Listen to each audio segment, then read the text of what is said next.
the way. And we're live. What did I hit? We're live. Are we living? We're living now. We're live. We are. I'm I did bringing up something. I don't know what I did. I clicked on bringing something. up the YouTube stream. You clicked on the live button.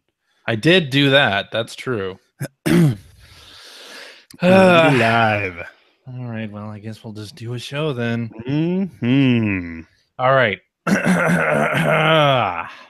There are 6 people watching Already? Wow. 4 lost souls. Hello and well, it's all of us. We're just watching the pop out. Oh, yeah, the that's chat, true. the chat pop out. Hello and welcome to episode 563 of the Player One podcast for Tuesday, August 22nd, 2017. I'm your host, Chris Johnston. With me, as always, from Canada.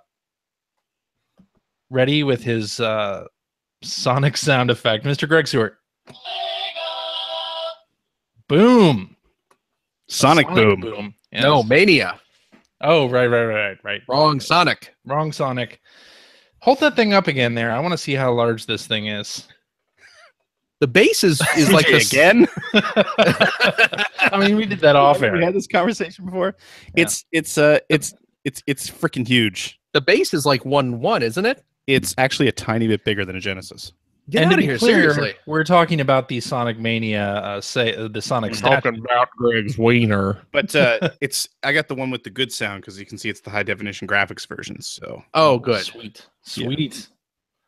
Yes, indeed. Is Sonic permanently attached to that thing? yes, he is. Okay, because you were moving that thing sideways and upside down. I was fearful that Sonic was going to fall off of that, but Yeah. Nope. okay. But He's permanently attached. Nice. Just There like you go. me to you, Phil. Aww. And from the great state of Washington, Mr. Phil Theobald, hello. Oh, ladies, Glyven, hello. Yep. Fond farewell to Jerry Lewis. Adieu, Auf Wiedersehen, farewell, ladies. I wasn't in that movie, but still. Okay. Jerry Lewis died. Yeah, he did. I'm You're right. paying tribute to the fallen. Something like that, or introducing a new voice, another voice. Well, no, it's well, I mean, it's a Jerry Lewis voice. I'm probably not going to pull out the Jerry Lewis voice. No. I mean, it's not even a good Jerry Lewis. You're going to voice. retire I that voice. think we all agree with that. It's a bad impression of an impression. So, Debuted and retired.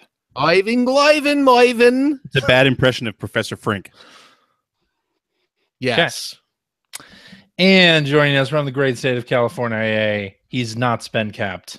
Or wait, no, he is spend capped. Mr. Ethan Einhorn. Hey, good to see you guys again, and so happy for my friends over at Sega, and I'm sure we'll get into that very, very soon. But yeah, that's Sonic Mania. Wow. Yeah. Gotta love it. It's like it's 1991 again. Or 1995 again. Whatever floats your boat there. Before we move any further, Ethan, Yeah. may I suggest you turn off your video? Thing. I mean, you're coming through fine. It's just we don't want to look at you. No, your No, connection Yeah. seems See if that fixes it. You've got a CJ Okay. style connection. Yep. Oddly enough, I'm not even on the All right. fast Wi-Fi. Anyway, Hopefully that'll make things better. Yeah. so we got some news. News. Headlines. Xbox One X coming out November 7th, Yeah. of course. They just announced. This is hot off the press as we record this on Sunday night. I'm so excited about this. I don't know. News that broke so recently we haven't even fixed it yet. We haven't even. No. Yeah. The Xbox One X is coming. Xbox One X, there's a Project Scorpio edition. Okay. That's your day one launch edition. You see, I'm so tempted to get this now because I know it's launching with Crackdown 3, and I'm so excited about Crackdown 3. So I really think I might crack and get the Xbox One Scorpio Yeah, edition. about that. But It's- Phil, no. What? Well, a few days ago, Yeah? Microsoft announced that Crackdown 3 Yes. Oh, It's was- coming soon. I can't wait. I've was been waiting for being- this game. delayed So- into 2018. What? Delayed. Oh boy. Now it is It is no longer going to launch on the same day as the Xbox One X. Sigh. Yeah, delayed Well. to the nebulous 2018. This is, Well, now allegedly early 2018, but still. Allegedly early. Yeah, Sometime in the first half of 2018. that's right. Yeah. Well, ain't that a kick in the teeth? Sure is. But you know what, Phil? You like the Minecrafts. I do. Don't know if you saw this. Microsoft announced a special edition of the Xbox One S that looks like it's styled some Minecrafty in a Minecrafty way. It's the version that's giving CJ heartburn. It is. You like that? Yeah, it's good. You know what? Mhm. I'll be right back because that's a very impressive hairball my cat just hawked up Yeah. in our bedroom. I'm Sweet. gonna go clean that up real quick. You guys talk about the Xbox. Let's talk about the fact that Phil has unpacked boxes still behind him. Oh, you haven't seen the rest of my house. Littered with unpacked boxes. Don't you worry. Uh-huh. Yeah, I'll be right back. But tell us this before you go. Before you go. Before I go. The Xbox One I mean, I'm S coming Minecraft back. edition. Yeah. Minecraft edition. That's Yes. $399. $400. Are you not tempted at sugarcoat it. all? Tempted. How much is the regular one? That's like $249 or $299. Okay, so we're talking like an extra $150. It's a lot of simoleons. That's right. What's the difference? What's so special about this Minecraft edition? It's got like got one of them creeper controllers. Is that it? It's got like Minecraft stuff on the console itself. Oh, Looks that's like one of them blocks. That is pretty That's- exciting. That's kind of cute, actually. It is actually. I don't know. Maybe we'll see. I mean, we'll see what it's down to by the time Crackdown 3 comes out, and I'm actually It's a good point. that I'm actually in the market for one. So yeah, we'll see. I'm gonna mark that in the maybe column. The maybe. Yes. Yeah. Okay. I'm gonna go clean up cat puke. I'll be right back. You have fun with that. Yeah, Fun. Thanks. Turn off your video so you don't have to be subjected to that. Well, I was going to anyway. Okay. Okay. While we've been Wait. sitting here talking, it's been slowly soaking into Phil's mattress. Yeah. Exactly. Avoid the wet Beast. spot, Phil. Oh, He unmuted himself just to come back and laugh at the joke. That was funny. I had to. It was very funny. I'll be right back. okay. So we got some new hardware from Microsoft. The pre-orders went up already. I did not pre-order one. I'm assuming Greg, you didn't, because it's No. even more expensive in Canada. Yeah. Ethan, Nope, not getting it. not getting a 1X. I'll be honest, like I am tempted just because I'm so excited about Forza, and I know that it'll You don't definitely have a look 4K better. television though. This is true. Mhm. End up getting a 4K machine. It's going to be the Xbox instead of the PlayStation, but I'm I not still don't planning on getting understand that. either. I don't understand that. Why? Why would you do that? I would do that because the Xbox is more powerful. And But do you? Where do you buy your multi-platform games now? Which platform? on PS4 because that's the most powerful one. But So what are you going to do with all those games if you go out and buy an Xbox One X? yeah, why don't you get a PS4 Pro and You then can take advantage download of your- the Pro patches for all you- of those games? Yeah. Well, I just would want to get the machine that would be able to do the very best with third-party games, and it would be nice to have one that I could actually play 4K discs on too. Plus, you'll get higher performance out of PSVR. Yeah, I'd still go with the Xbox. But as I said, I'm not getting either of them right now. But I would still go I with the don't understand. Mystery wrapped in an enigma, my friend. I don't understand that. Don't understand. Okay, so none of us are getting Xbox Right. One X. Basically, It's the Crackdown, most awkward conversation ever. Crackdown 3. Let's talk about it. Delayed to 2018. So Yeah. they showed it off at E3. in Crackdown like 3 delayed to 2018. a pre-recorded gameplay montage. So it wasn't live gameplay. They did have a playable demo on the floor though, so it didn't really make sense why in their little PlayStation Q&A, or not PlayStation, Xbox Q&A thing, they didn't play it live. But they didn't even put that gameplay video up on the official Xbox YouTube channel. You have to go to somebody else's channel to see it. But anyway, a lot of people thought it didn't look very impressive. They had a panel at the San Diego Comic-Con with Terry Crews. That is on the official Xbox channel. But they apparently need some more time to work on it. So I guess we're looking at least a few months to fix it up. I don't know what you can do in a few months' time on a AAA game that's been 4+ years in development. But well, let's look at it this way, though. It's definitely better that they did this than they released something that is equivalent to Crackdown 2, because I guarantee you Crackdown 2 didn't get that extra time in the oven. Yeah. Yeah. Fair point. That's true. You know, I was talking to somebody this week who said Crackdown 2 was their favorite, one of their favorite games. I was like, what are you talking about? And then they admitted, or then they revealed they had not played Crackdown 1 at all. I was like, oh, that's the only way. That's the only way Crackdown 2 would be your favorite, is if you didn't have the first. Kind of like if you see Grease 2 with Michelle Pfeiffer, but you've never seen the original. There you go. Exactly like that. Yeah. So this game is Grease one of your favorite movies, Ethan? No, it's not. But I'm saying I can see why it would be somebody's favorite. And Grease 2 has a great bowling song. So Grease is a little rapey. I don't know if you've ever actually listened. Extremely rapey. I've never listened to the lyrics of those songs, but Summer Lovin'.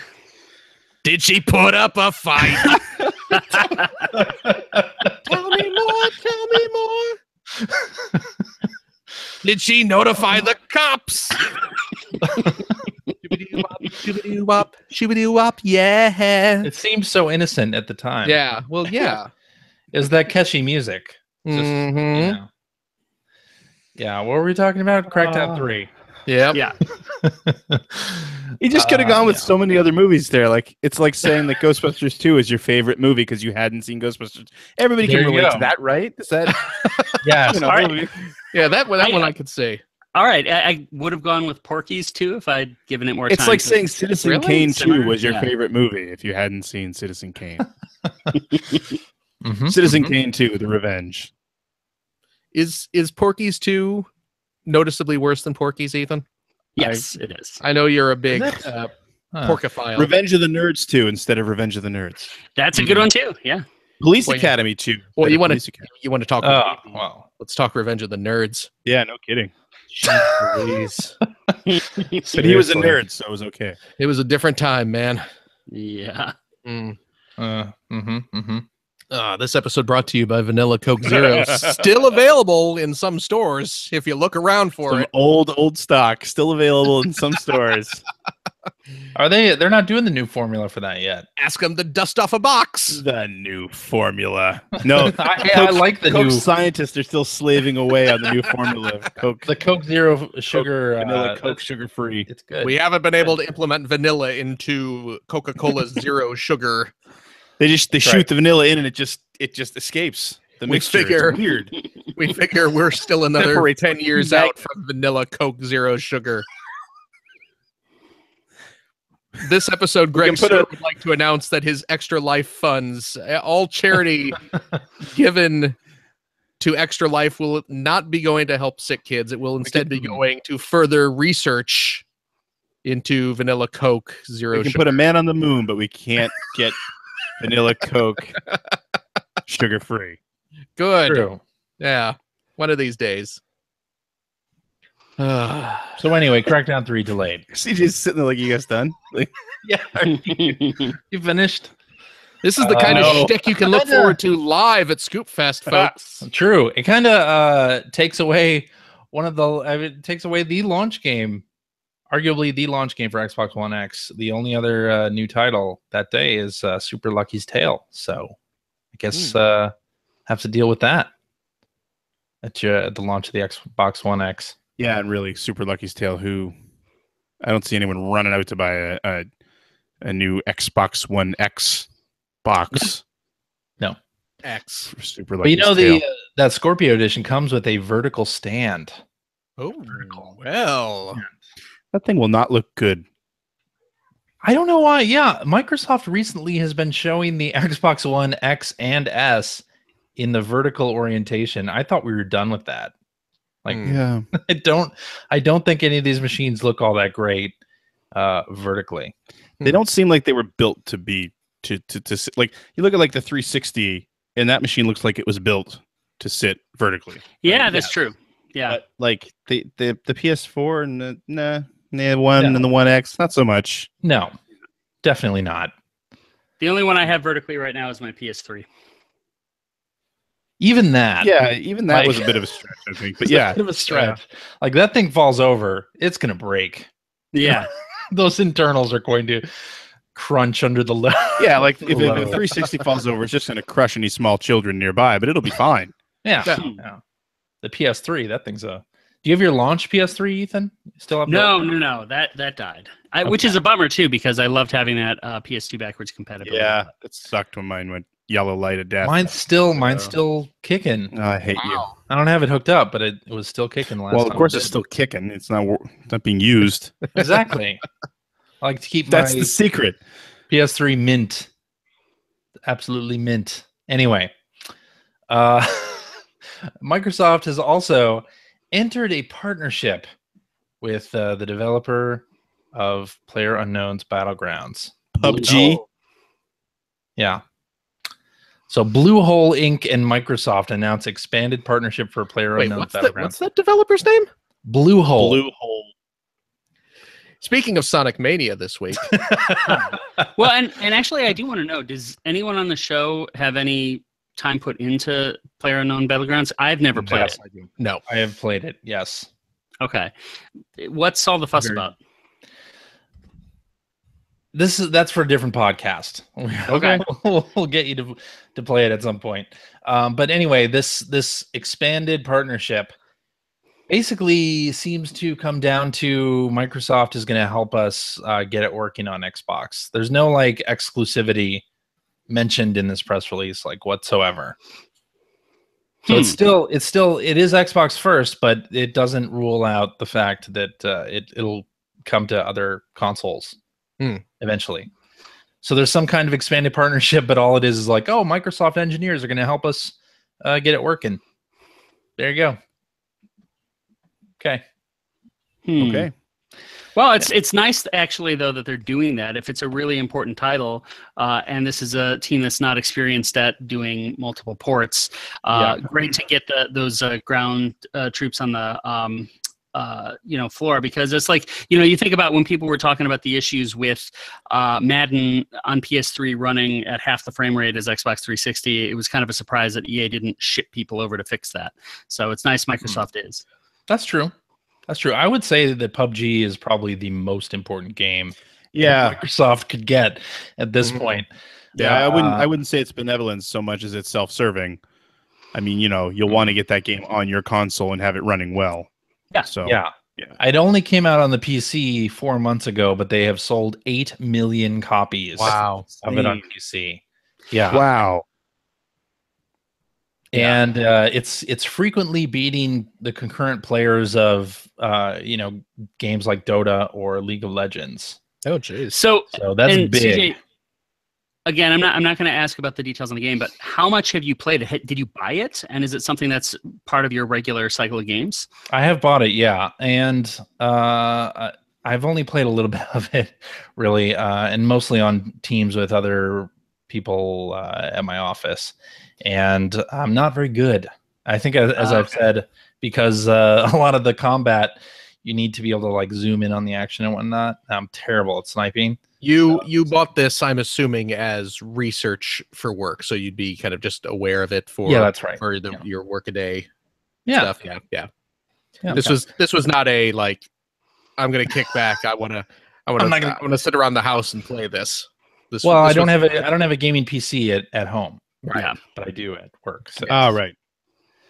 And are you excited about it on Xbox One? Is it like enough for you to say, "Oh, okay, I'm more of a console gamer, so I'll jump into it then," or what? Not really. I mean, I'll probably pick it up there as well. But right now, I mean, there's so many games to play on console right now that PUBG, it'll be fine, but I'd be fine without it. PUBG. PUBG. Anyway, speaking of deals, Shenmue 3 is going to be published by Deep Silver. Oh, there That you go. fills me with confidence. What's wrong with Deep Silver?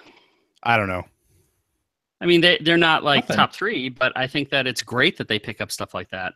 It was great that they picked up Saints Row and got that to continue to did come they? out. Yeah, Indeed, Interesting. they did. They picked up Mighty Number 9 as well.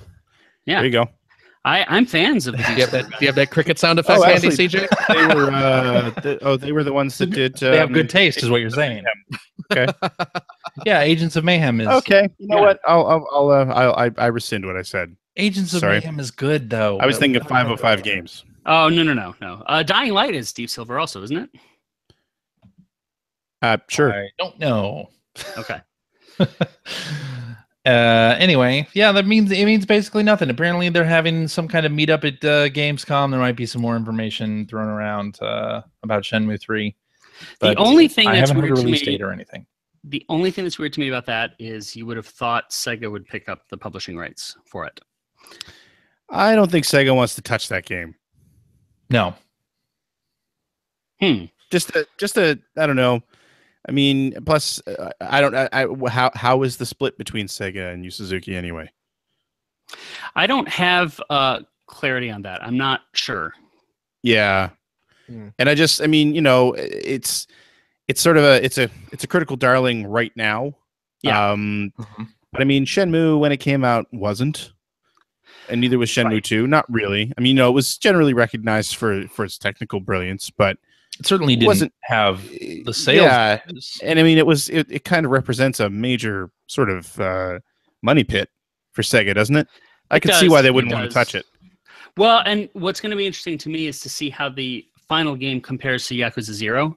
And my guess Right. is that it's not going to be as good as Yakuza 0. I have Probably that feeling not. as well. I hope that's not the case. I really, you know, I hope Shenmue 3 comes out and it's fantastic. But that's a really good point. I mean, Sega has continued on the Shenmue formula Yeah. with a Yeah. very successful franchise. So Yes. yeah, I could see why they wouldn't want to touch it. Indeed. I'm Wow. just saying that, like, you know, it was similar to when, you know, episode 1, came out and it was 20th Century Fox. It was just kind of nice that it was the same distributor from back. Oh, sure. in the day. Yeah. That would be nice. Yes. It would be nice to see a big Sega logo at the beginning of it for sure. Sure. For all us old timers. But Yeah. Alrighty. Well, let's talk about Splatoon because we haven't that's done what that in a we week. do on the podcast. Splatoon 2, the special Splatoon 2 Switch that came out in Japan around the time of Splatoon 2's launch in Japan good time is for coming to the US, but it's going to be exclusive to Walmart. Yeah, that's right. You have the special Joy-Cons there, Phil. So Unless those you are me, Cool. are already ready. get those imported. But of course, the Walmart edition comes with a Splatoon 2 carrying case in addition to the special Joy-Cons and the game. yeah, you whatever. Anyway, yeah, I mean, No, you have a better no. case anyway. Yeah. I love those Joy-Cons, though. They're beautiful. If I could They just really buy are. them at retail, I would. You can know, buy 'em at now I retail. understand they're more than $100. In Japan. did anybody else Right, watch the right. little, the Microsoft thing they did at Gamescom earlier today? Anybody else? No, watch I that? heard Just people me. on Twitter remembering that it was happening. Yeah, so they basically they played a lot of trailers that were the same from E3, like no difference, which was kind of disappointing. And they didn't really have any announcements to make. They didn't have any new games to talk about at all. But they did talk about the Xbox Design Lab thing with the controllers. You can like customize every part of it. And as I was watching that, I was like, I really don't care about it for Xbox, but I would care about it for Joy-Cons. I'd like to make some custom Joy-Cons. Such Nintendo fanboys. I would totally do that. Or I would do DualShock 4 first too. Although they already have a lot of colors of that. So I want me a clear DualShock 4. Do they make a clear DualShock 4? I think it's more than just Nintendo fanboy. I think it's that you're carrying it out and about. So being able to customize it a bit is nice. Exactly. I want to play it loud. Yeah. Oh God. Is it time for that to return yet? No? Yes. No? Yes. Okay. Anyway, the next Splatfest has been announced. Yep. It's coming Labor Day weekend, and the two sides. It's really weird. The Union versus the Confederacy. Oh God. Real. I mean, timely to be sure, but shockingly No, political. You're wrong because it's flight versus invisibility. Oh, That's the real topic of What? Splatfest. Phil's idea was better. I don't know that you want to actually put that to a Splatfest because Come on, the little Meverse drawings would be great. no, the Meverse drawings are already terrible. It would. Without any The Union Confederacy would pit furry against furry. It would be heartbreaking. Yeah. Sure. Quick aside, that's also been an awkward thing where my daughter asked, "Daddy, what's the whole thing with furries in Yep. Splatoon 2?" Yeah. Oh, why is that a thing? It is. Oh, a yeah, thing. yeah. Yes. In the plaza, you know how you can share drawings via Twitter and they pop up in everybody's game? Well, a lot of them have to do with furries or other things now. So that's been fun. Yes. Okay. Anyway, flight versus invisibility. I'm totally going invisibility. I thought about that. Invisibility is cool. The problem is invisibility means you can't be wearing clothes, and so if something goes wrong with your powers or they run out or something, it can be a very embarrassing situation. Well, you don't know that. You keep your clothes on. You know. You don't know what form the invisibility means takes. anything that's touching your body directly, right, gets to be Like the invisible floor. too. No, I'm not going to walk around barefoot. I'm going to have shoes on. Maybe it's an invisibility cloak like in Harry Potter where you have to hide under it. That's a good point. That's yeah. Still, because if you're invisible, wouldn't you be blind? Because when light enters your eye, it wouldn't have anything to reflect off of. Quick, someone get the Mario music going. Yeah, I'd say flight. I've thought about it long and hard. I initially fell on the invisibility side, but now I'm flight. I'm all invisibility, all in. But I'm not even going to be able to really play because it's PAX West weekend. To be fair, I would probably go with the Union as well. Though I gotta say, I don't know how much I'm going to be playing of it because once I got my most desired weapon at level 28, I just stopped playing. I still think it's fun. I still plan to go back to it now and again, but it's like it fell off my interest, like fell off a cliff. So you've gone back to cars now? Is that what's No, obviously I've been playing, Sonic Mania, but yeah, it's just not. I haven't played it at all. Splatoon 2. Yeah, understandable. All right. Well, I wanted to call out here because the press. You know what? Does real quick coverage of something, and I want to call out CJ. Yeah, listen to that defeated. God, what? That defeated. What? Yeah. No, this isn't a bit. I'm not doing a bit. Jeez. Harsh mistress, CJ here. That's right. No, I have to give a thanks to Twitter user hacker alias Hush316. By the way, didn't you say that last week? I'm saying it again because I have him here. So hey, CJ. Yeah. You know what? You seem to know everything that I hear or say. You seem to know it all. Can you hear this? No, turn it up. Can I turn it up for you, CJ? There you go. All right. Spin, CJ. Are you done? Yeah, old. Done? What? Spin. You done? Yes, I'm done. I'm done. Okay, Go ahead. Go ahead. So anyway, I would like to call out some good stuff that came out in the video game press. Like oftentimes you don't get a whole lot of investigative journalism or like feature stories going on. So occasionally I like to call out some stuff that it's actually good out of the video game. Is this about Arthur leaving Polygon? No, but that was some good news too. You lobbed that final grenade in the form of the Sonic Mania review. Yikes! Yeah. No, I'm talking about Game Informer, who did a video series on Pokemon and got to visit Game Freak's offices. And they did have a video series up. They go over some things with Ultra Sun and Ultra Moon. They sort of talk through the design of the old Pokemon games and what's expected out of the Switch game.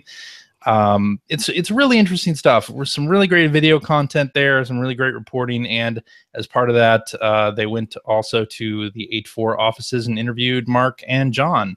Cool. 8-4, yeah, and that's up on YouTube as the well. Podcast is great as well.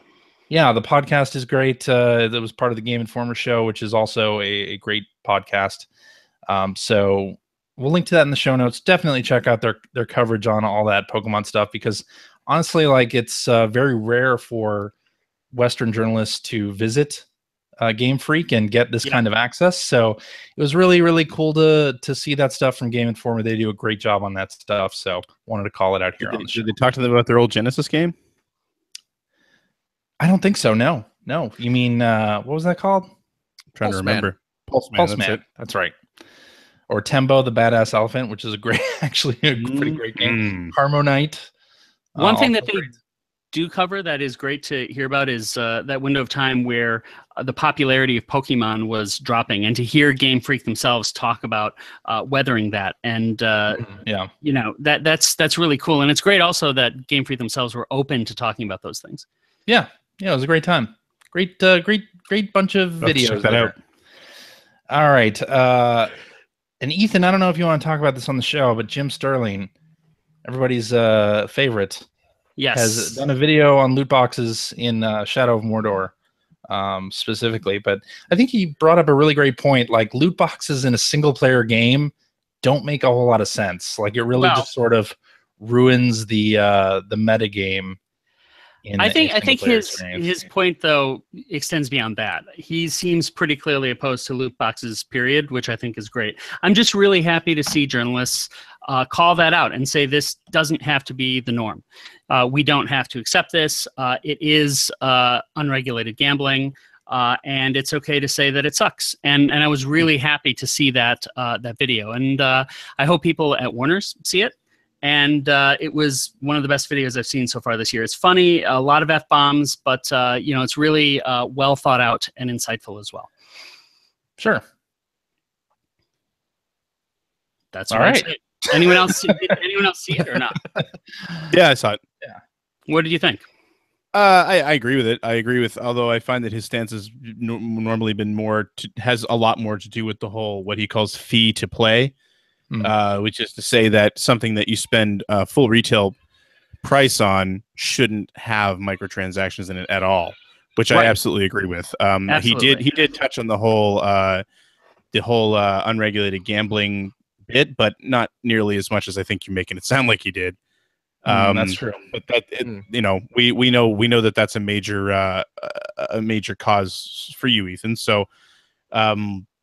But no, I mean, he's railed against that a lot. I mean, if you've paid attention to him for the past X number of years, he has a major issue with charging people more money for something they just spent $60 on. Yep. And you know, and it also there's an element to that too about you know, how the game is balanced based on that. I mean, if it's balanced in such a way that you have to buy these things, then that's terrible. Although his stance is very much that they shouldn't exist at all. I agree with him for the most part. Don't agree with him completely, but yeah, that's always been his thing. He's railed against the whole fee to play thing for a long time, and Warner Brothers is one of his favorite targets because they're one of the worst offenders. So yeah, they put a lot of that stuff in there. I thought it was interesting. I mean, the whole meta game in Shadow of Mordor is about collecting generals through the Nemesis system, right? Right. And part of that being part of the loot system, or you're paying to get those instead of playing to get those, it really does take away the gameplay of the game. It seems even more ridiculous in that than something like Overwatch, where, you know, the loot box stuff is basically meaningless to the game itself. So I'm gonna take an inductive leap here, and I'm gonna assume that it's not probably all that different than what happened maybe 10 years back when suddenly all these single player games had multiplayer elements that were totally Right. out of place, right? And it was the executives at the head of publishing houses saying that no, Tomb Raider needs to have multiplayer, or Condemned 2 needs to have multiplayer. It's like, no, of course these games don't need it, but it just was the kind of thing everyone was doing, and eventually that sorted itself out. So I think that we're in exactly the same spot here. People see it as a artery, like kind of a main artery for making money, and one could argue, I wouldn't, but one could argue that there's a place for it in some games, but certainly not in all games. Well, I mean, yeah, right. The executives of these companies look at the news out of Blizzard that they're making billions of dollars on Overwatch loot boxes. Of course, they're going to want a piece of that, right? And I think you're right that they are sort of kind of adding it in as a bullet point so that they can say that maybe even to investors directly. It's like, we have this strategy to make money with our $60 games. It's not just that we charge up front for them, but as they go down in price, as games seem to do very quickly now, we have a sort of safe revenue stream that is still going to come in through this other I think that's the bigger issue, which, like I said, I have tons of respect for Jim Sterling, and I know, like, Ethan's right. I mean, he makes very good points. It's always well researched, and be that as it may, but he at one point in that video, he made a point that that the standard defense is, well, game budgets are really huge, which for something like this, they would be. The budget would have been huge on this game, and we need to be able to make our money back somehow. And his sort of response to that is, well, if you're making good enough games, you'll make your money back. I don't really agree with that. I think, you're taking a huge gamble. I think we've talked on the show how the mid-tier titles, right, like the B tier, has completely fallen out because they don't make their money back. Right. Well, but I mean, the problem is, sorry, I want to finish my thought here, though. The problem is that, like, what something like microtransactions does is attacks that from the wrong side of the problem, which is to say that it shores up the revenue stream rather than addressing the actual issue of why are AAA publishers taking such huge gambles. But also, when you're in a field of either indie games or AAA games and nothing else, maybe you've got to take that huge gamble if you want to get noticed. And the bigger thing is I think we always have to remember here is that, yes, it's greed. There's no way around it. It's greed. But you have to remember that the people making these decisions, 9 times out of 10, these are publicly traded companies. Well, and that's the thing I was going to get to as well, is that I bet you anything, if the developers were allowed to make the decisions, you wouldn't see that, because I think most developers understand that loot crates are unconscionable. They're terrible. I don't know that I would agree with that. It depends on how they're making their decisions. If you're saying that they're letting their moral compass absolutely guide everything they do, then yeah, maybe more often than not you would see that they wouldn't make that decision. But I mean, you even look at developers, and a lot of developers have bonuses that are based on sales. Right. So I mean, yeah. At the end of the day, it's a business, and that's I'm not saying that unchecked greed is a good thing. Don't get me wrong. I would never say that, but I don't think it's as cut and dry as, well, if we just made a good game, we'd automatically make our money back. No, they take huge risks on AAA games right now. We can sit here and debate all day whether or not that's the right way to go, and you can make really good points on both sides. But at the end of the day, yes, they do need to make their money back as fast as they can. CJ, I think, was just said it makes a really good point. Physical versions of games are discounted so quickly now that if you don't make that money in the first 3 weeks, then the chances of you making that money back are very low. So I did blog about this earlier this week, but I see the best middle ground as saying, let the publishers charge what they want in the games, even if it's thousands of dollars. Just make sure that it's offered transparently. No, just so long as it's transparent. No loot crates, no gotcha, no hard currency. Just say what it costs in dollar amounts and let people see that and understand what they're spending. That's not the same for everybody, though. bought Overwatch, and other people who have spent a lot more money than I have on loot boxes, for them it would be a different price, right? Like I've spent.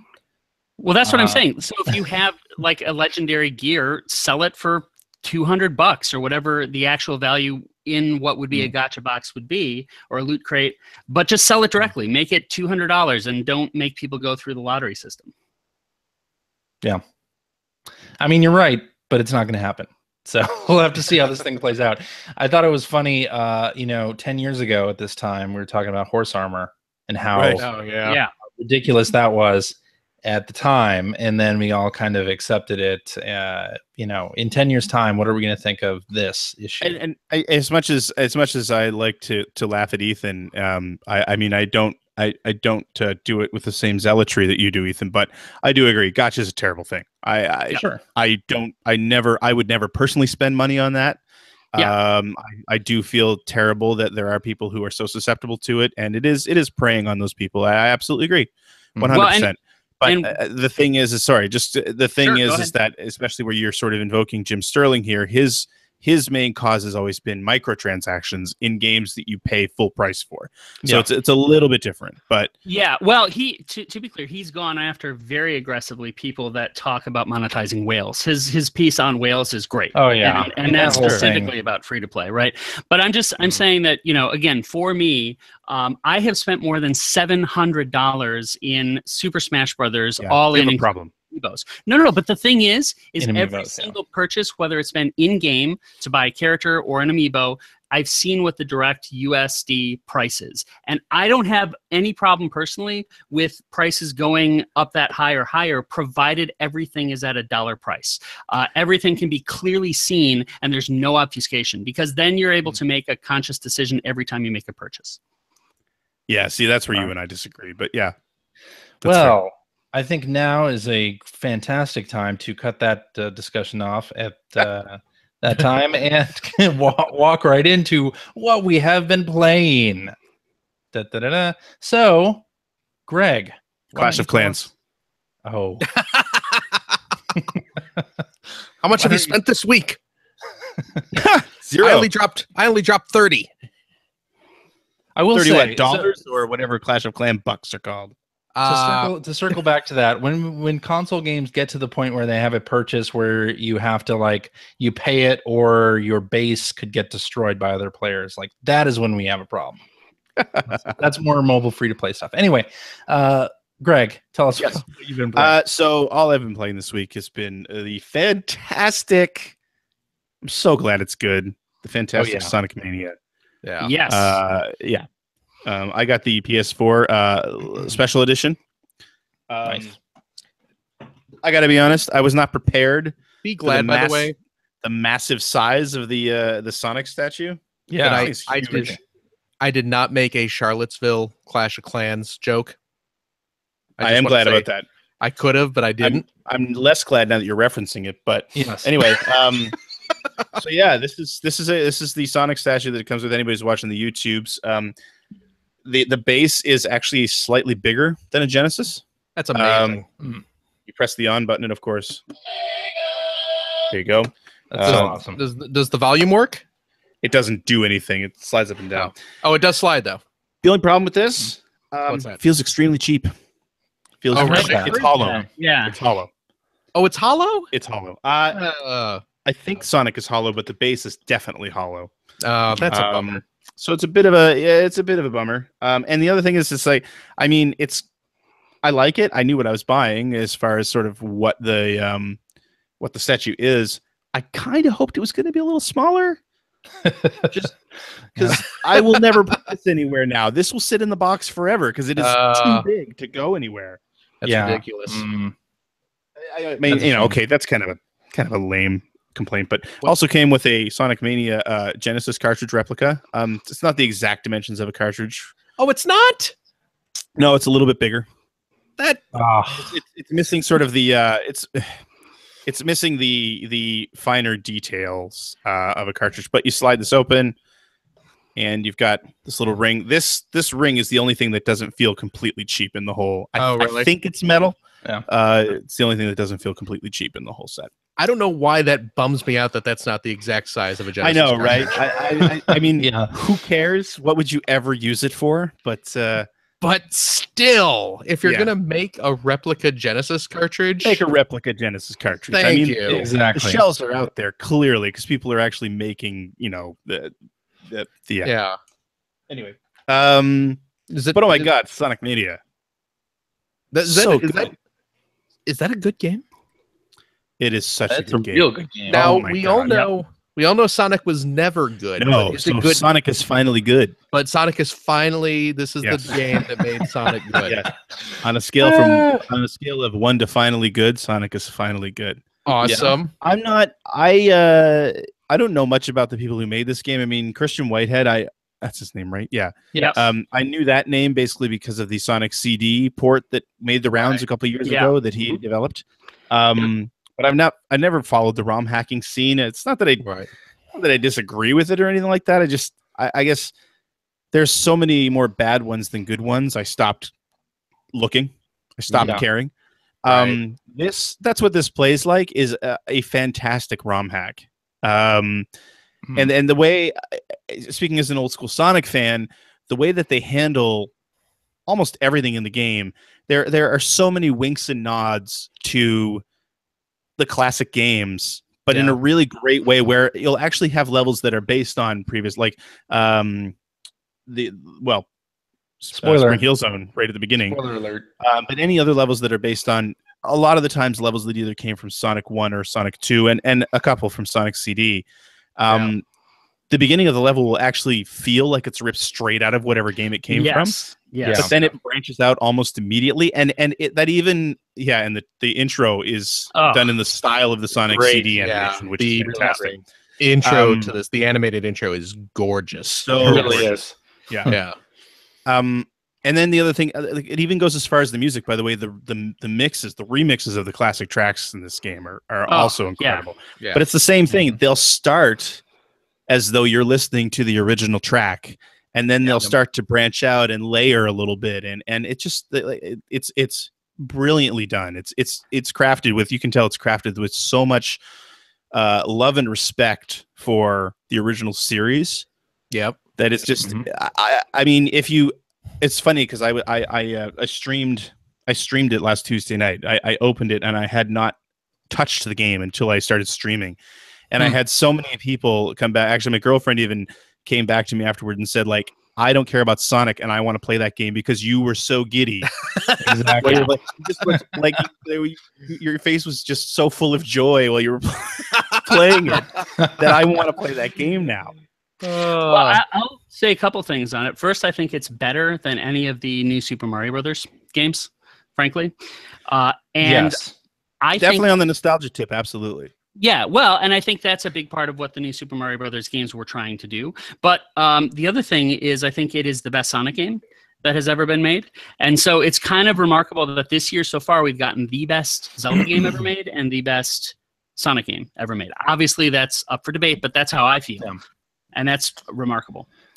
Well, it's good that you let it sit for a while and ruminate, so you're not jumping to any sort of conclusions. I honestly don't think it's much of a leap, to be honest. Yeah, I mean, to be fair, also, Phil, I've played through every Sonic game because I used to work on them. Sonic game. Well, every significant Sonic game. Sonic Shuffle. Sonic Shuffle. I mean, I played through rounds of it with people at EGM. Did you have to know you didn't want to play any more of it? Yes, I did. Terrible. Yeah, no, I had to write 2 pages on Sonic Shuffle, actually. Yeah, I'm sorry. Yeah, you get paid for that? I did. But okay, good. Yeah, I was just saying, but on top of that, I've beaten the game. Also, I couldn't put Sonic Mania down. So I finished it, and it is paced perfectly. And the first thing I did when I finished it was just started to play it again. Yep. Yeah. And that's I think the real thing. It's funny because I've actually been working on an article about some sort of classic Sega studios and Sonic in particular, which hopefully will be published soon. But I did a bunch of interviews with some old school Sega folks, and one of the things that somebody mentioned, we were talking about the sort of the canceled Sonic games, like Sonic 16.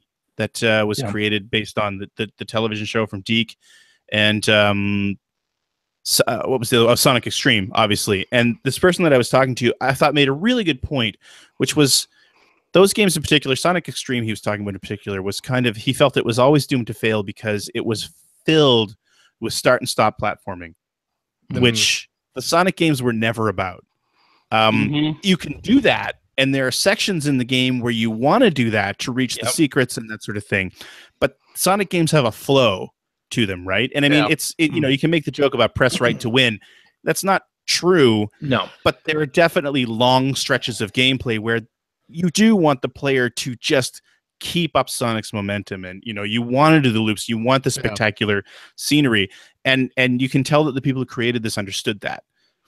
Yeah, I've actually been really surprised by how long some of the levels are with the back and forth sort of, you hit a spring and it shoots you back the other way, like long sections in levels that I would think, like, if this was just a ROM hack, like they wouldn't have been crafted to that level of care, where there really is a lot of verticality to the levels, and you are going back and forth in a way that makes sense, and there are multiple paths, and whether you want to do the kind of platforming that gets you to a secret area or whatever is totally up to you. You might play it the way that somebody else would play it, but usually it's going to be totally different. You're not going to go the exact same path through one of the later stages for sure. Right. I thought that was extremely surprising, but definitely rewarding. That's something I've noticed a lot of people on like the NeoGAF and Twitter and that sort of thing. People talking about how they never really understood how to play a Sonic game. Oh, right.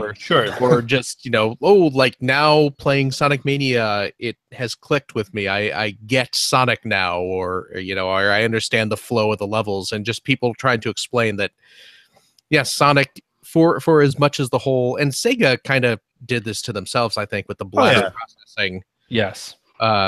Focus back in the day, where they just sort of started making this this sort of mythology that Sonic is all about speed, where there are segments that are certainly but it's less about just building up as much speed as possible and more about just sort of controlling your momentum as you play through the game.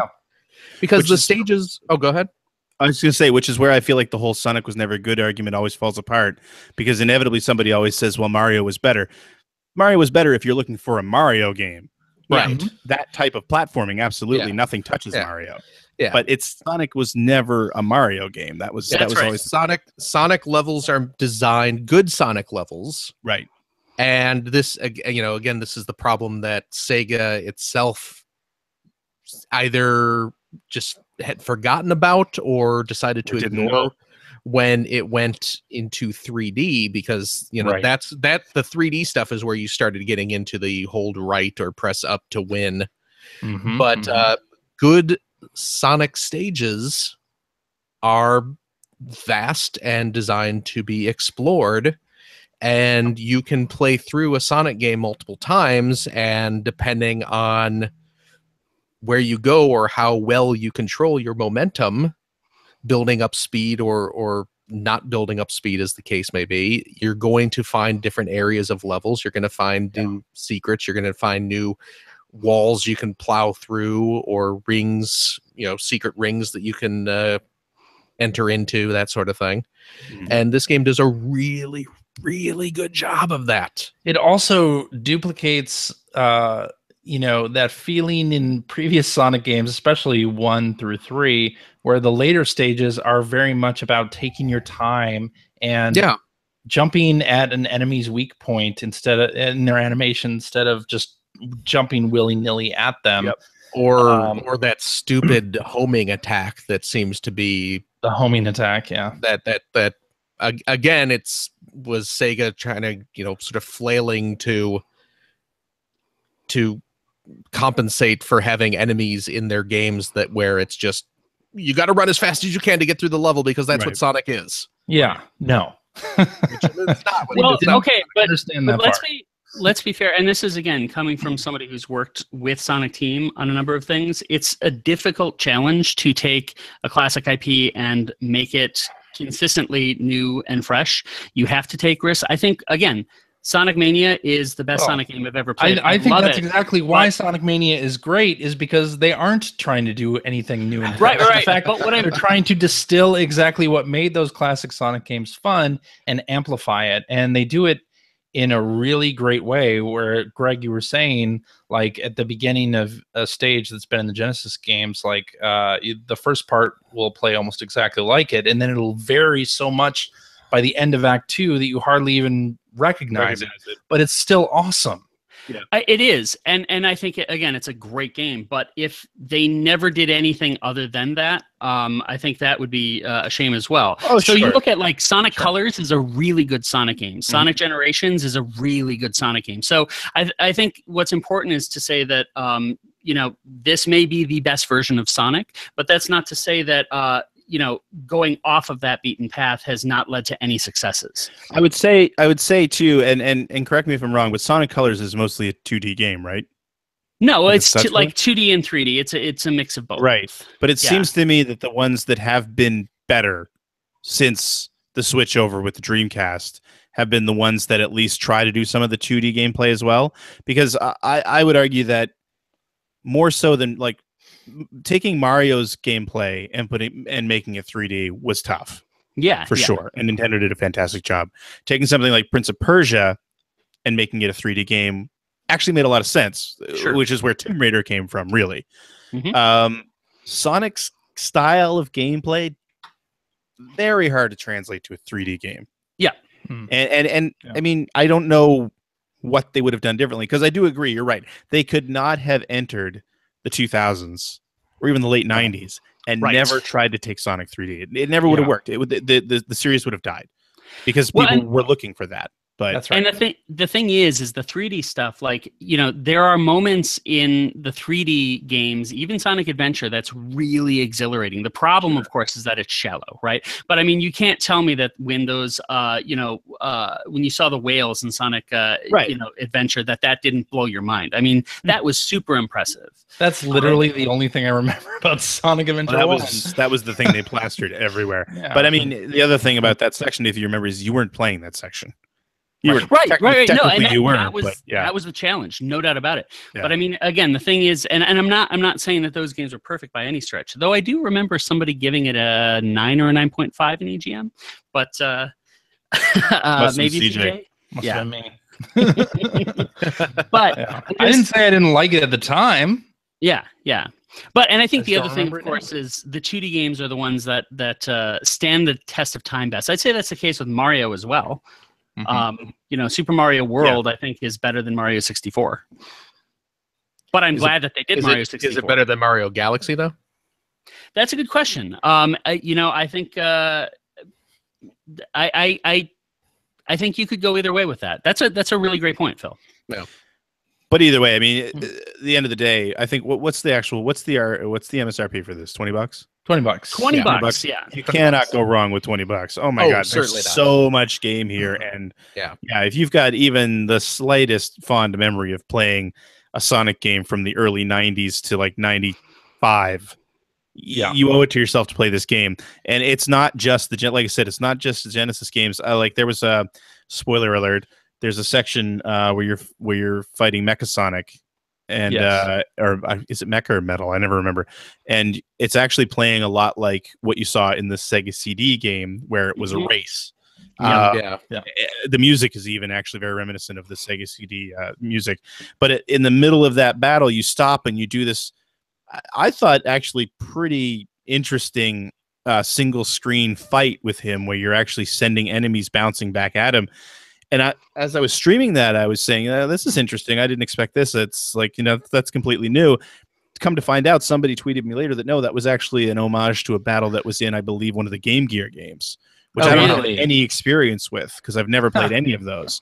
So, I mean, there's tons of little, like I said, winks and nods to all those games. And I'm just, cool. I could Sonic not Mega Mix. I so badly wanted this to just be a good game. Yeah. And it's a great game, and it's tailor made for anybody who has even, like I said, the slightest fond memory of playing those games in the 90s. Well, and the other thing is it is a clear labor of love, and I think it's very rare that we get the opportunity to play something that drips with that kind of affection, but this does. Yes. Yeah, for sure. Let me ask a question now, Greg, did you finish it? I am on the final stage. You're on the final stage. Yeah. Ethan, you finished it though. Yeah. Mm-hmm. Does it, and I'm not going for specific spoilers, but I guess this could be considered kind of a spoiler. So spoiler alert. I'll answer carefully. Yeah. Well, there's nothing careful. I'm just curious if it has a fully animated ending, like the intro. Yes. Oh, sweet. That's awesome. It's very short, but it's cool. Right. Well, I mean, the Sega CD was the same way, where it had a very impressive animated intro and then kind of a short animated ending. So I was kind of expecting it to. So it's glad to hear that it does. So I will say, again, one criticism is simply that the spherical bonus stages become tiresome to me. Oh, there's a lot of sphere. Dude, I loved those back in the Genesis days. I know, I loved them too. But boy, do you have to play a lot of them. I need to remember anxiety meds playing Blue Sphere, because I get, especially once you. Tough.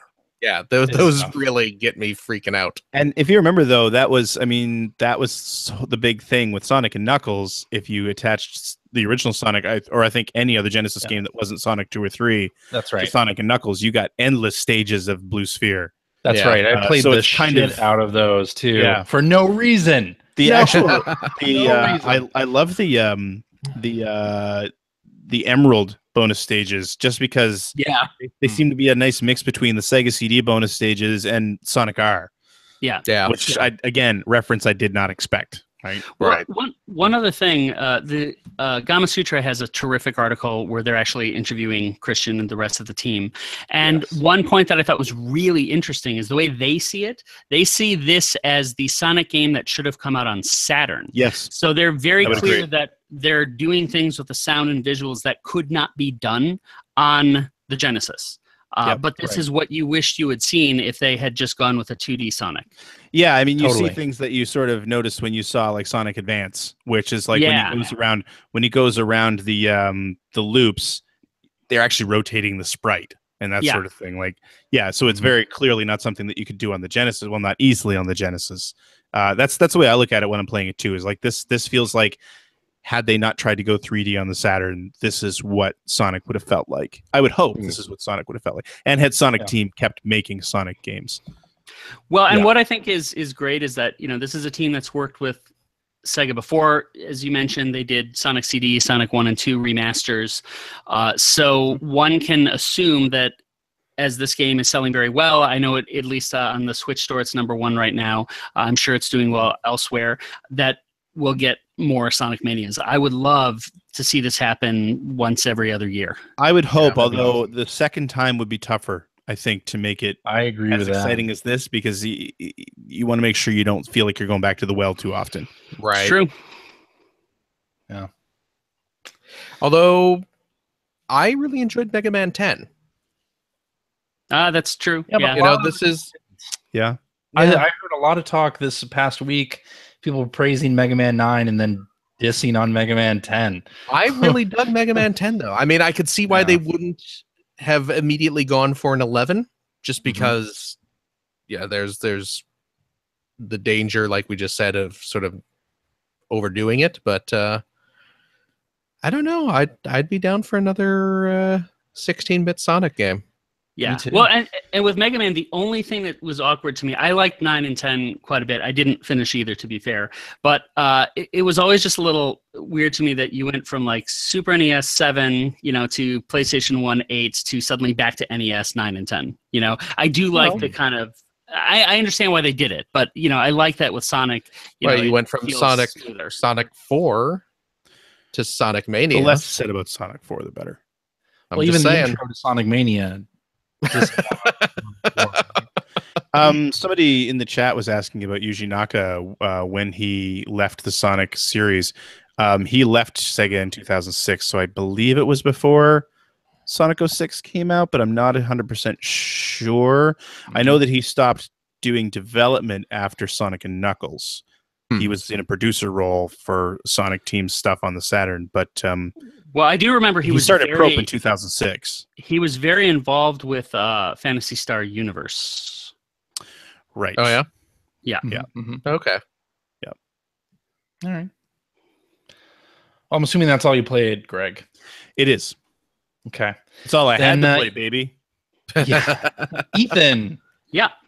So in addition to Sonic Mania, I've put in about 4 hours so far into Undertale, which I have never played before.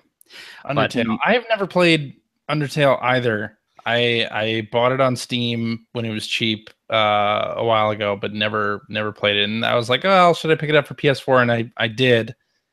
And I'm maybe like an hour in. Okay. So, yeah, I picked it up in part because 8-4 it worked on it and published it. I know Dan Shu actually helped make the deal happen over at Sony. And also, you know, when you see something that got a 10 from IGN, yes, I still pay attention to reviews. That's something that I'm going to to investigate. But yeah, and also, again, for me, having it on the Vita is super handy, right? I've been able to play it wherever I want. I was playing at Starbucks, you know, a couple hours ago. But I just love how well written it is and how consistently it subverts your expectations. I mean, the battles just really feel crafted and smart, and you get a really cool sense of what each enemy is all about. There's been a lot of thought put into it, not only with how they respond to how you flirt with them or intimidate them, but the way they attack you and the kind of movements you have to make to avoid attacks is really fresh and is a different way to approach RPG systems as well. Really, it seems pretty irrelevant, the leveling, as far as any kind of equipment. I've only equipped once, and I think I'm near the end of the game. So that's kind of besides the point, but it just feels like a very meta game that's for people that understand very deeply the tropes of RPGs. And it's moving, it's satirical, it's great. What are your thoughts so far in the first hour here? I need to play more of it. Because to me, in the first hour, and as somebody who completely has ignored the internet hype for Undertale, more or less, it feels like a Mother or Earthbound ripoff, a little bit, maybe a little bit too close. But I have to play more of it to really form a real opinion about it, right? I haven't given it enough of a shot. Have you played enough to convince you to continue playing, or is that first hour just not enough to push you forward? Because remember, next week a lot of big games come out. I know there's a shit ton of games. No, I think I will continue playing. Yeah. Okay.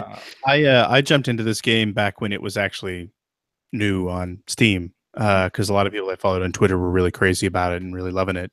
And the whole idea was, you know, play it. Make sure you don't know anything about it when you play it because you want it. You want the game to surprise you. And I played it for about an hour and a half and I never went back. Yeah. Okay. It just didn't do anything for me. Yeah. With the PC version, I put about an hour and a half, 2 hours into it, and just it did not click for me at all. No. Because I'm a sucker. I bought the PS4 version just because I've heard so much good about this game from people whose opinions I respect and agree with. I mean, I'm not talking about Ethan. I'm talking about IGN. None of us thought you were. No, good friend of the show, Bill Mudron. He loves this game, and you know, he's actually warned me that the first hour or two is actually kind of this worst part of the game. And I believe actually the as Toby Fox, is that the creator? Toby Fox, yeah. I believe Toby Fox has said as much as well. So I need to kind of get past that, and I'm gonna give it another try, just as people seem to enjoy it, and Yes. I enjoy the erotic fan art of it, and I really want to get the context for that. Yeah. So what's nice is that it is cross-buy. So if you buy it on PS4, you also get it on Vita. It's a bummer that it's not cross-save. Apparently, the way the save system works makes it so that they can't bring it across the save files for both platforms. But I would recommend, if people are kind of on the fence, giving it a spin on the Vita, if they're comfortable carrying the Vita around, because just playing in little spurts when you have time, to me, has been a really good way to do it. I don't know that I would get that absorbed in it if I was saying, okay, my evening gaming time is going to be this very archaic-looking game. But having it, where I can play 20 minutes at a time has been perfect for me. Okay. Yeah, I'll give it another shot. We'll see what happens. Okay. No promises. That's it for me. Okay, Phil. Yeah. Well, what else have you been playing? I played Sonic Mania. I hadn't really started Undertale yet, but I did pick it up, like I said. The only other thing I've really been playing this week is I downloaded the demo of Rayman Legends Definitive Edition for the Switch. What makes this one definitive? Do we know? It's the newest one. They can sell it again. Okay. Yeah. I honestly have no idea if there's anything that differentiates this from like the Wii U version, because I know it has the Wii U version of Rayman Legends had like Super Mario outfits, like Rayman dressed up as Mario and stuff like that. And so that's obviously in the Switch version as well. I have no idea what is new. In the demo, when you clear a level, a screen pops up that gives you features that I've not actually bothered reading. So I suppose if you stopped to read those, if I stopped to actually pay attention to that, Well, if you've never played it, not only is the demo great to check out, and the best part of the demo, in my opinion, is the music sequence where you are jumping and running to the beat of music. Really great. It's an absolutely fantastic game. I don't know if I'm going to pick it up again, just because I have bought it on the Wii U. I got it for free on Xbox, and I have it on Vita. So I don't know necessarily that a fourth dip is necessary. But my kids played the demo, both of them, and they adored it. So it may happen just for them. But it's great. Those music levels are fantastic. We will regularly fire up the Black Betty level. Yeah. Just because my kids get so hyped up when we play it. And extra bonus, anytime Black Betty comes on the radio or on my iPod, they go nuts. Hey, I'm okay with that. Nice. Yeah, I may actually break down and pick this up again. I got the Wii U version when it was on sale a while ago. Did you beat it? No. Which is and I'm more prone to now with the playing it on Switch, just because you can play it wherever you want. Yep, that to me is the big decision point for me if I'm going to pick something up again. Is if I hadn't finished it or only played half of it on another platform, but now it's easier to play. I mean, I poop a lot, so that's where all the best books get played. That's you could be that. You know what? That's time I could be playing Rayman Legends. Rather than rereading that 7-year-old copy of Cat Fancy again. My bathroom is stocked with good books. I'll have you know. I got my official Nintendo Player's Guide in there. I thought you were going to say like Crime and Punishment or War and Peace or something. Who reads that on the toilet? That's no. Good Lord. I got the old that black booked Nintendo Player's Guide in there. That's a good one. Really? Yeah. It's like a terrible spot. Terrible spot. Yeah, exactly. It's not good for them. Oh no! So that's bought why I bought the a second- pages of your guide there browned. Oh, I bought a Oh. second copy. I will have you know. Oh, I have my good copy out on my shelf, and I bought a second copy for toilet reading. For the pooper. Oh, I So- bought a if second we- copy of the Sam and Max collection for poop reading.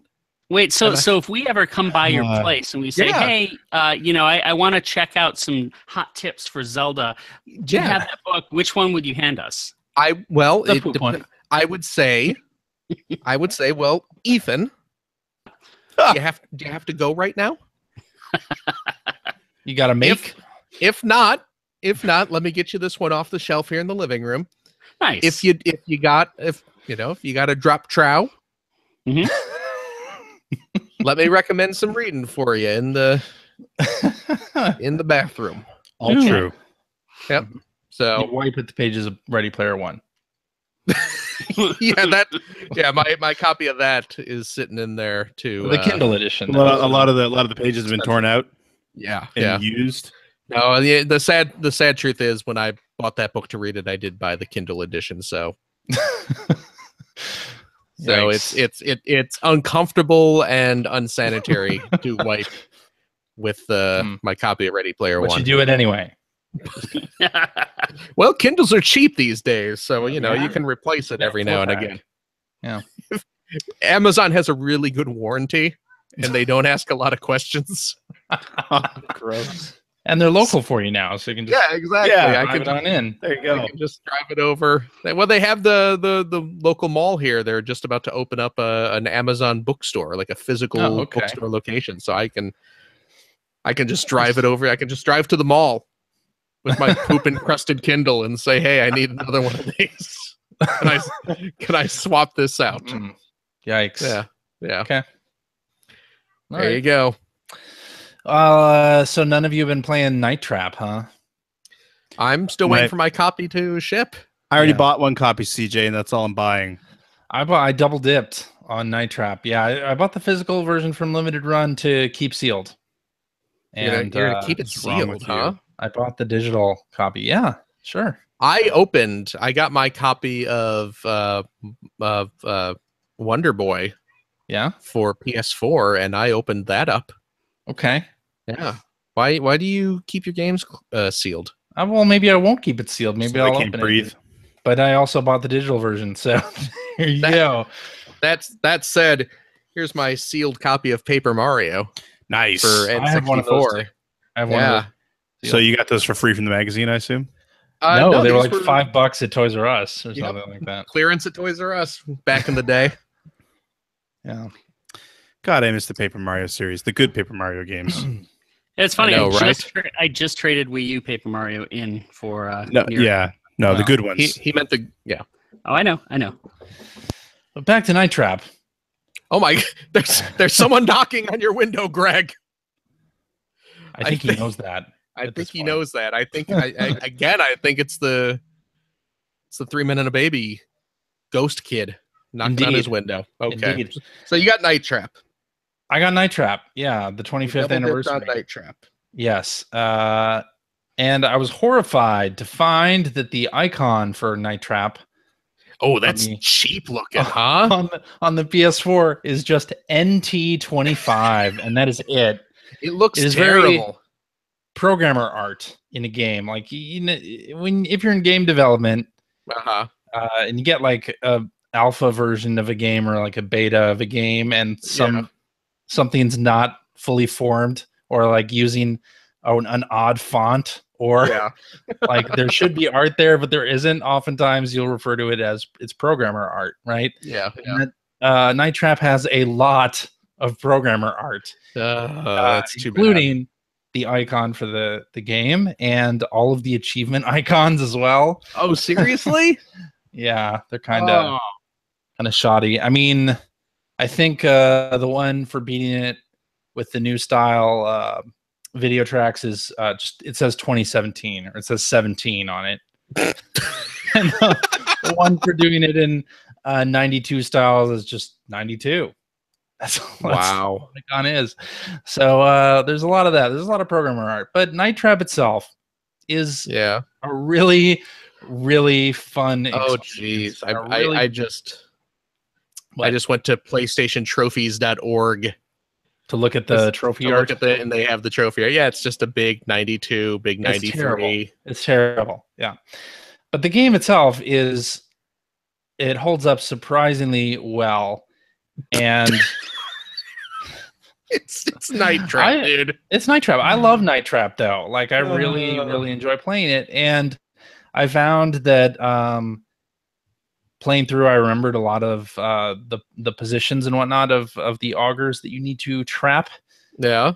Of course, I didn't remember everything, but one of the things that I remember from the Sega CD version, and if you played it a lot, you might remember this as well. Like it would make a beep when you missed an augur, right? Yes. When there was a trapping chance and you missed it. Well, there's no beep in this game. Unfortunately, there's just a light that'll appear on the side that you missed one. So there's that was kind of bad, I guess. Just in terms of muscle memory from CJ's youth as a 15-year-old playing Night Trap, like hearing the beep in the middle of the Night Trap song that they sing in the living room. Right. Didn't happen. The achievements are also tough. There are a lot of like ridiculous achievements. Trap 1,000 augurs. Yes. Well, there are 100 in the game, so I mean, you play through it 10 times. Trap 1,987 augurs. Why? You gotta play through this. Well, because the game came out in 87. 20 times. Played through the game 20 times. No thanks. Well, maybe I will. But no, you won't. I've played through it twice. Have you really? I played through 2017, and then I did the 92 style, which moves the interface so that it looks more like the Sega CD game. And you also have one for the 32X version and the or maybe it's the 3DO version and the PC version. But they have like different interfaces for it, including you can change the icons that represent the various rooms of the house. You can have the classic style where it's just a still image, or you can have it so that it's live video of those areas, which is kind of a cheat, I guess. Like you can just stare at the thumbnail, the 8 thumbnails, and when something moves, switch to that room. But it's pretty interesting. Anyway, the achievements are tough, and you have to do a perfect game to unlock that scene of the crime. Oh, really? Type game, unfortunately. So I sat there with a walkthrough. Yeah, head over to GameFAQs. In my 1992 replay, and basically try to get all the augurs. And I don't know how this happened. I missed one. Oh boy! In my playthrough, so I had 99 out of 100 augs trapped. But the one that didn't pop for me, like the note under it in the walkthrough says that it was inconsistent or something like that. Really? So I don't know what happened there, but I didn't capture it and I didn't get the perfect game, sadly. So I'm going to have to play through it at least one more time, and I'll probably do that as like 93 or 94 style. Oh, yes. To see how that goes. But I do really like the game. I like how it sort of subverts your expectations in at least 2 scenes. We're not supposed to trap the augurs the first time the thing goes red. Oh, you're right. Like you have to wait. You have to wait. Yes. And in this, they have achievements that fire. They're like deleted scene 1, deleted scene 2, 3, 4. I couldn't tell like when that achievement fired what was it deleted from, because I think I remember seeing it back in the Sega CD game, and there's no section in the interface to look at deleted scenes. Like, there's no explanation for that. Don't know what to tell you, dude.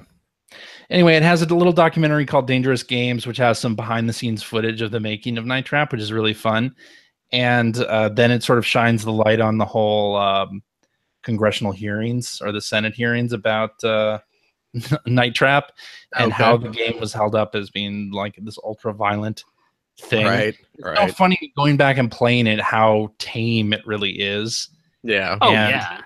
You hear the testimony of Howard Lincoln where he's talking about it's depraved sexual violence. You're just like, what are you even talking about? Like this, and yet it would seem to work. Like the news picked that crap up. Oh, Well, man. my experience at retail, because I was working at a software, et cetera, and I was in high school when that came out, that actually sold a few copies at our store anyway. Oh, sure, of course. Yep. But the game is just cheesy fun. Yeah. And they even talk about in the in a little documentary, I forget if it's the My Life in Gaming one or the one that's on the disc, that the hooks that the augers have to like extract the blood or whatever was done. It was done so over the top so that it could not be like considered any bit of reality, right? It's just ridiculous. But Night Trap is a fun game to revisit. So a really fun game to revisit. Back in the day, did you prefer Night Trap or Sewer Shark? Night Trap. I was all about Night Trap. What about you, Phil? Sewer Shark. I was a Sewer Shark guy as well. I think I would have been more excited about this if it was Sewer Shark. Yeah. But well, maybe this is the original though, so that's true. That's true. It is. Yeah, it is the original, and it's it holds up just fine in the cheesy way that it does. I watched there's a video on Easy Allies where they're playing it. They may have been playing it for the very first time. I'm not sure if any of them had actually played it back in the day, but they play it as a group and they have like a really fun time with it. So maybe people who are new to it will have fun with it too. I don't know, but I enjoyed the heck out of it. Anyway, I've also been playing Agents of Mayhem. How is that one? So Agents of Mayhem is it kind of fills the void of Crackdown in some ways, and in other ways not so much.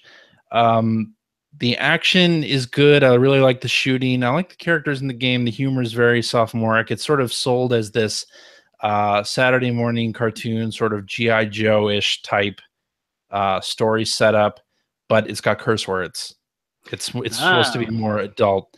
There's no nudity or anything in it, and it's certainly not as crazy as the Saints Row games got. But it is actually in the Saints Row universe, right? It is in the Saints Row universe, yes, because they use the purple and the fleur-de-lis, and Johnny Gat is in it as a downloadable character. Or do they use the purple weapon, the kind of notorious purple weapon? He's talking about they the dildo. No, Okay.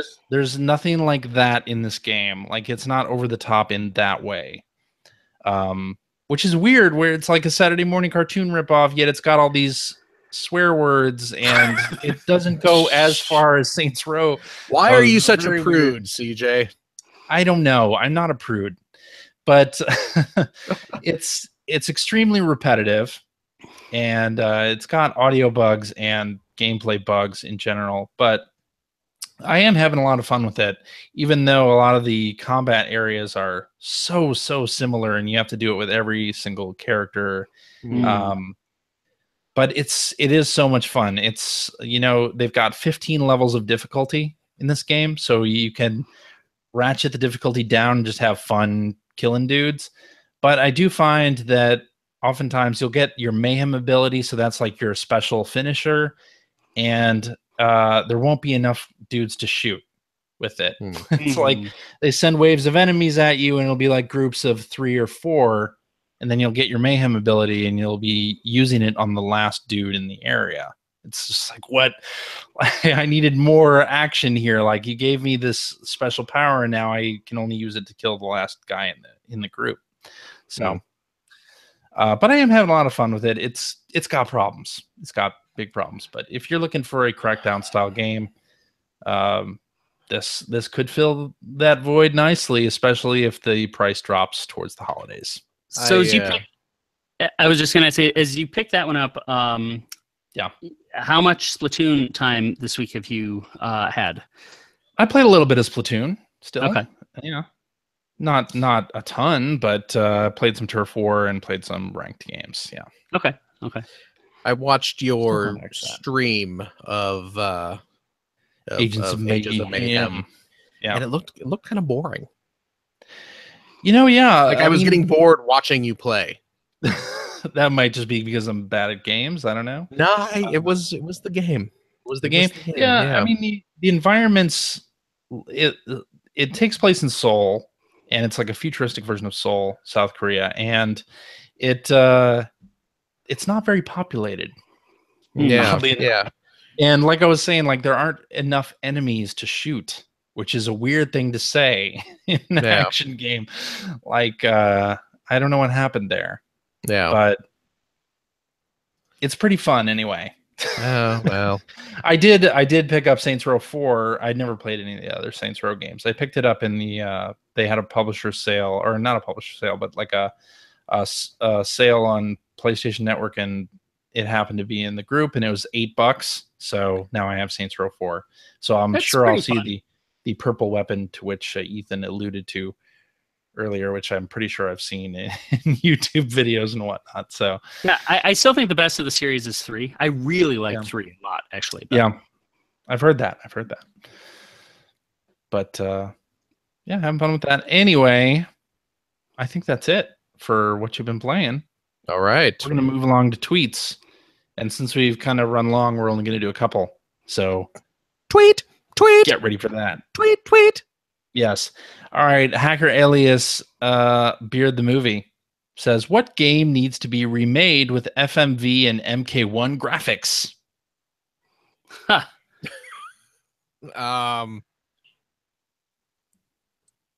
We talking like digitized people? Yeah. What game Why not? needs Like a to be Street Fighter remade? the movie type thing?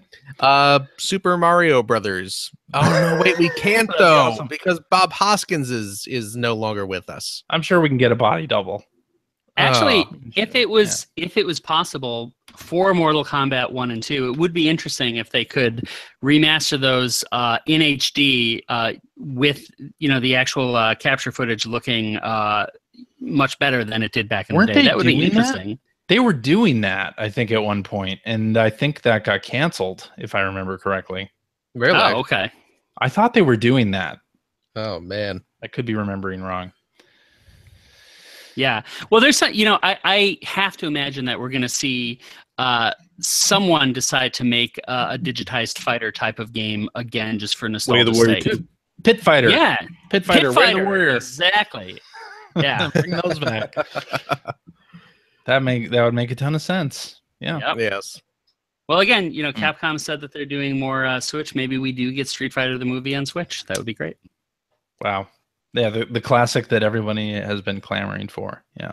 What better tribute to the life of Raul Julia than of Street Fighter the movie? the game? Dedicated to the dreamers and to our friend Raul. Dedicated to the dreamers. All right. Uh, Let's do this one from Hacker Alias GCA Farley, who says, obvious question, but which other Genesis game would you like to see get the Mania treatment aside from Streets of Rage, obviously? Did Sega have any other games? Are we sticking with the Sega games? If we were, I would personally say that Shinobi would be the next one on my list. That's what I was gonna say. Shinobi 4. Yeah. I mean, the Streets of Rage series is such an obvious answer. You can see why it's not. Totally. I'd love to see Golden Axe come back. Yeah. Yeah. I'd go Shinobi over Golden Axe, but And like I said before, I mean, when I was done playing Wonder Boy, I would love to see Phantasy Star done in the Wonder Boy style. yeah. That would be incredible. I'll say it would be interesting to see them do like a follow-up to Altered Beast that actually had better mechanics, because I love the environment and the idea, the whole lycanthropy thing turning into the beast, all of that, the kind of Greek setting, that was all awesome. The game itself actually is not very good, but if they could take the best parts of that and make it good, that would be awesome. Yeah, I can see that. for sure. What about Quackshot? That's a playing great Quackshot choice the other too. day. Yeah. Quackshot is so friggin' Disney good. game that nobody really remembers. Tied into the new DuckTales cartoon. Oh, Hell baby. yeah. Yeah. But hey, I also liked what they did with Castle of Illusion. So Yeah. I really loved the remake of that. It's too bad that there wasn't more of that happening. Right. Indeed. All right. I guess let's close it out with this one from Hacker Alias Joel W. Music, who says, you're walking through an arcade with 1 quarter. What's the one cabinet you're heading for? Oh And man, there was a follow up on this. Someone mentioned that after 92, you'd probably need 2 quarters. Yeah, I was gonna say.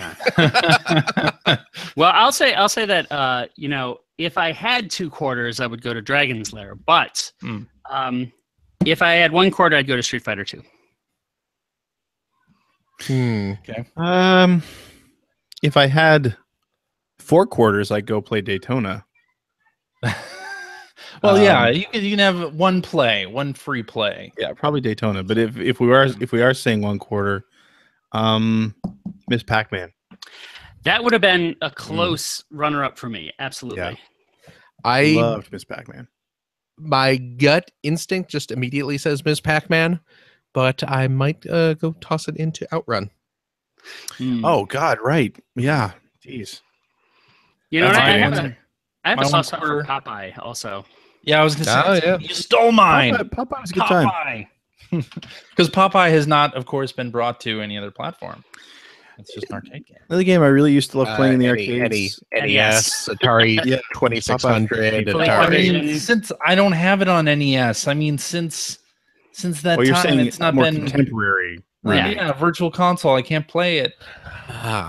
Gotcha. When we used to go down to Old Orchard Beach for our family vacations every summer, they had a big open air arcade, and they had they had Paperboy with the bike.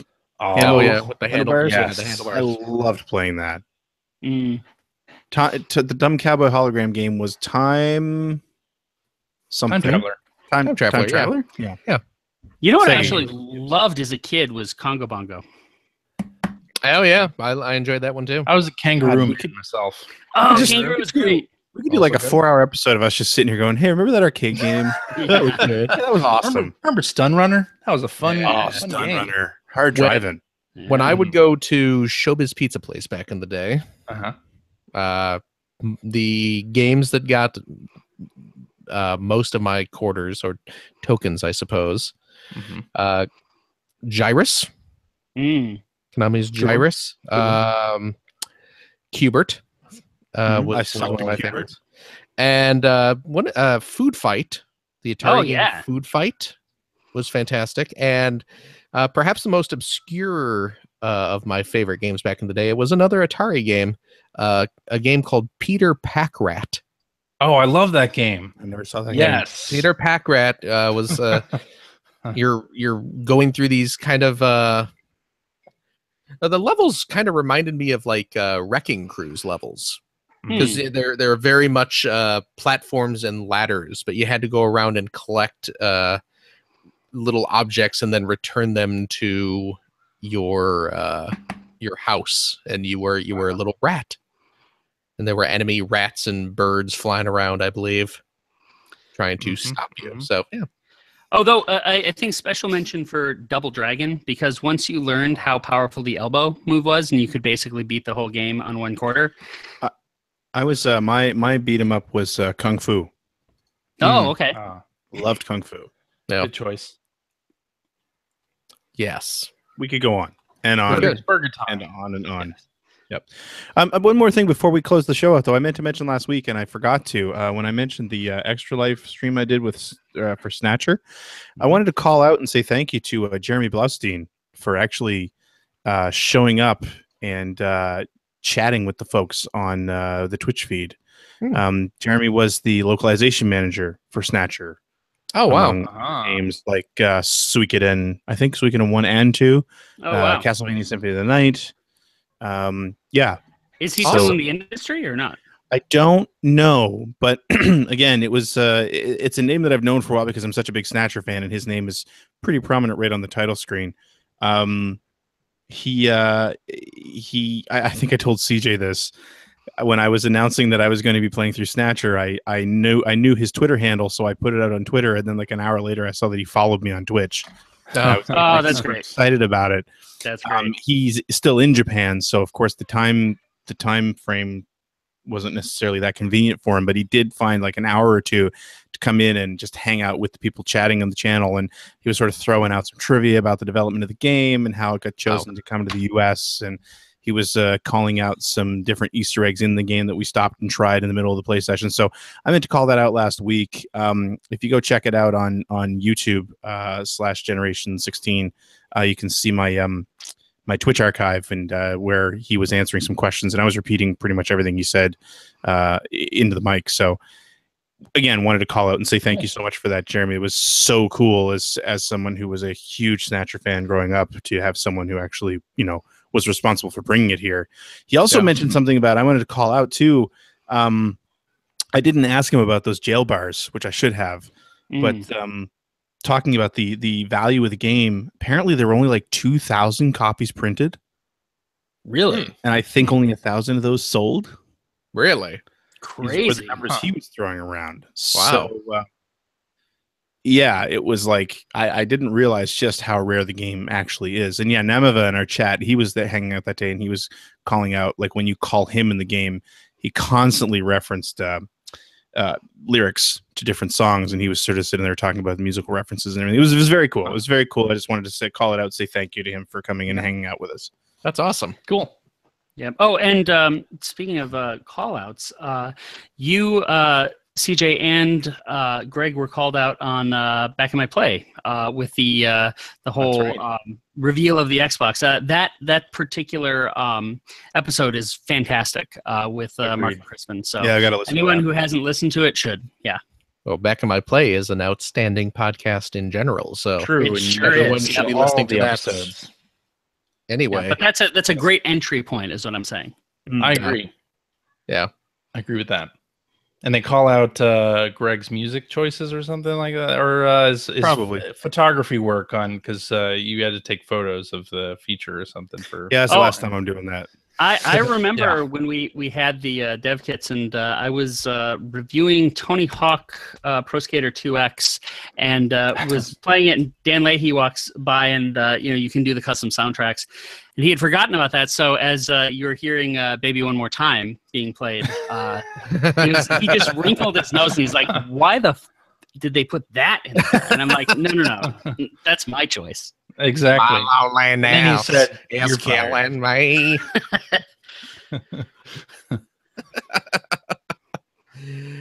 Oh, ridiculous.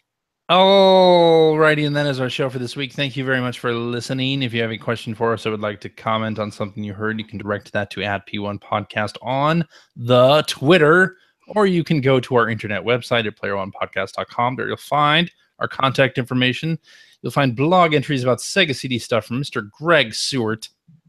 Yes, I still need to get that prize fighter one up and running.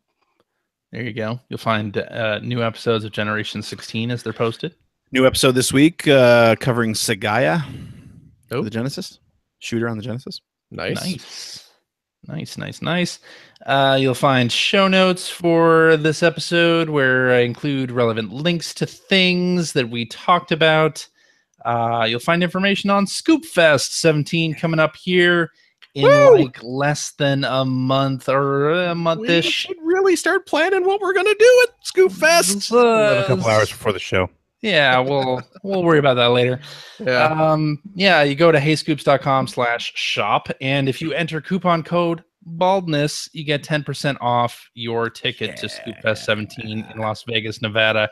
You definitely want to do that. We're doing a live show on September 23rd, right? That's the correct thing. At noon, we're kicking off Scoop Fest. We're doing without Connect, and it'll be fun. Lots of great podcasts are going to be there. Yeah, a lot of people funnier than we are going to be. Penn Gillette's podcast is going to be live. Hopefully they'll be in our audience, so maybe they could take over. Yes. There's going to be a big ball, a big party one of the nights too. Nerds versus jocks. We'll be hiding up in our rooms, and we'll post CJ's room number to Twitter if anyone wants to go hang out. Yes. Yes. It'll be a fun time, and people should totally join us for that. And hey, 10% off with that coupon code baldness. So use that. It'll be a fun time. And on our website as well, we have one of them links to a message board where we talk about things, and you can discuss this episode with us and our other listeners. I got a little country fried there for a second. Just little. Well, Yep. shoot. If any of y'all folks want to subscribe to the Player One podcast, I reckon you can do so by visiting Player One. Greg liked that one. By visiting playeronepodcast.com. Another East Coast elite. What? Kind of sound like he's real people. East Coast? You know. I'm on the other side. Well, that's not where you're from, though. I'm from the Midwest. So. We all know you're from the East Coast. The Midwest is the East Coast to someone from Canada. It's east of where you are now. That's true, I suppose. But Thank you. if you'd like to subscribe to the Player One Podcast, you can do so by visiting playeronepodcast.com or by going to the iTunes Music Store. While you're at the iTunes Music Store, you can also invest $1.99 Cheap. to pick up the Player One Podcast iPhone application. It gives you one-touch communication with us via the emails, the Twitters, the what have you. I also have all of our episodes ready to stream right to your listening device. And hey, Android telephone users, Player One Podcast iPhone applications is available for your listening device as well for that same $1.99. Also cheap. You can find that right over there at the Amazon Android Marketplace. We're also on Stitcher Radio. You can like us on Facebook. You can watch archives of our show and check us out live most weeks on the youtubes.com/P1 podcast. And if you like what you've heard, and how could you can head over to patreon.com/P1 podcast. Throw a few shekels our way. It keeps CJ swimming in women at What? Las Vegas, Nevada Wow. during Scoop Fest. Hope Adrian doesn't What? listen to this. Is that right? Foxy boxing. What? CJ is one of those guys who collects all those little cards that the sleazy dudes hand out on the corners. CJ, That's not CJ wants true. to go and see if his name's still carved in the wall at the Crazy Horse too.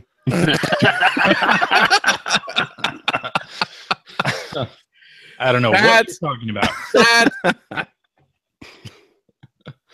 That's not necessarily true. It's just something I heard. So It's Just a so CJ. filthy rumor.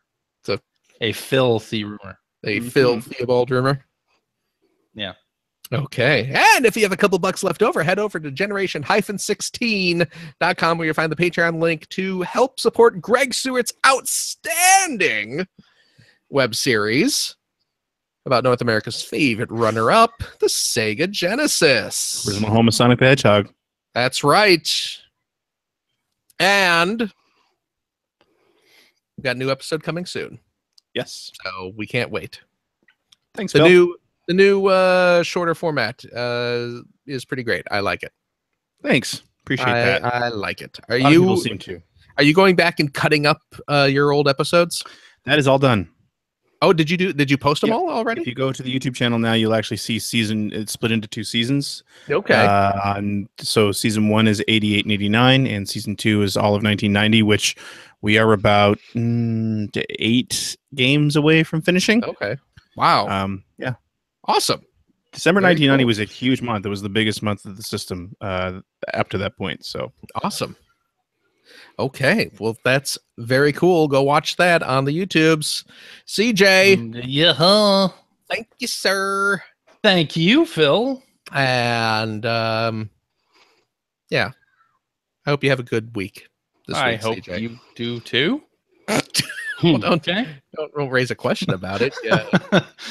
Jeez. Hey, I'm going to be in Seattle here in a little while at PAX West. Oh, Get yeah, to when- hang out. When is that? It's a Labor Day weekend, and That's Labor Day weekend. day Okay. or I two don't before. I don't have tickets to PAX, so That's okay. you're gonna have to sneak me in somehow. But no, we should totally get together and hang out. put him into one of those Sonic Mania statues. He'd fit in there. Yeah, we'll They hang are out hollow. at GameWorks. Sega GameWorks. Yeah, they are. Those statues are hollow, so maybe I can climb inside. And you are short, But that's the joke. That's the joke. Yeah. small. Thanks, CJ. We Yeah, I'm a wee little man, sprightly, you There might you go. say. Yeah. Mm. Gregory, Yo. thank you so much Thank you, Phil.